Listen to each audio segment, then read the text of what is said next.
If you haven't seen this movie yet, what are you doing with your life? Smith Goes to Washington, the 1939 classic. It is, wow, it is one of the greatest movies I've ever seen. It literally is in the register of the top 100 movies of all time. Of all time! Like, you can't get better than that.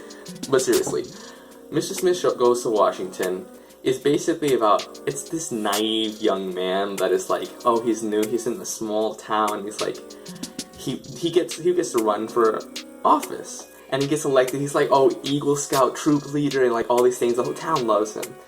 But he goes to fill the vacancy in the United States Senate, and like, it touches because like you feel for the guy because he's like such a kind soul, and he's not ready for the political corruption of Washington.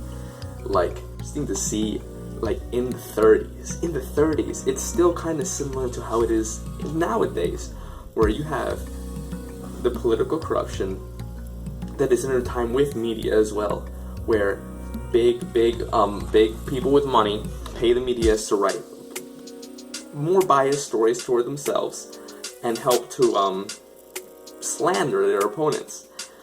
But what makes this film so great is like you see the fight and the grit that he has just to defeat the deep, like I guess you could say the deep state of like Washington. And it's like for older movies, it's really hard because you can see like, oh, you can see that this obviously prop, so it's like, oh yeah, they're riding in a fake car. It's like, oh, it's supposed to be real.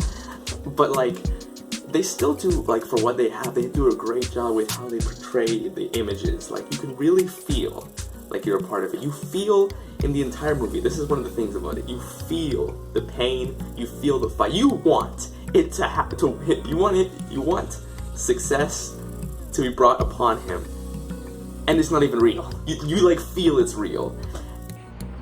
Get up there with that lady that's up on top of this Capitol dome, that lady that stands for liberty. Take a look at this country through her eyes if you really want to see something.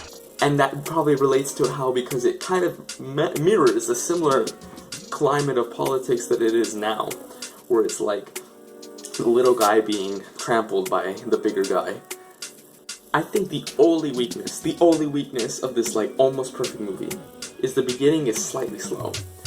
Like, I had a friend who I recommended this movie to. I was like, I watched it in a film class, and I was like, wow, you need to watch this movie. It's so good. And then it's like, oh yeah, okay. And then it came out, I was like, oh yeah, did you watch it? Oh no, I only watched, I didn't really like it. And I was like, how much did you watch? Like the first 20 minutes. And I'm like, you watched the bad part.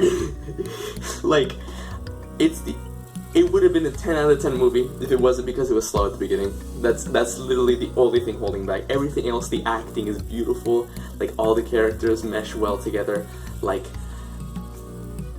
it's just great. Like, just the slow part. So I had to give it a solid 9.5 out of 10, or a strong 9, around that range, because it's just great, and it shows why it's one of the greats. But either way, it's been Satire Skeptic, and you know what to do.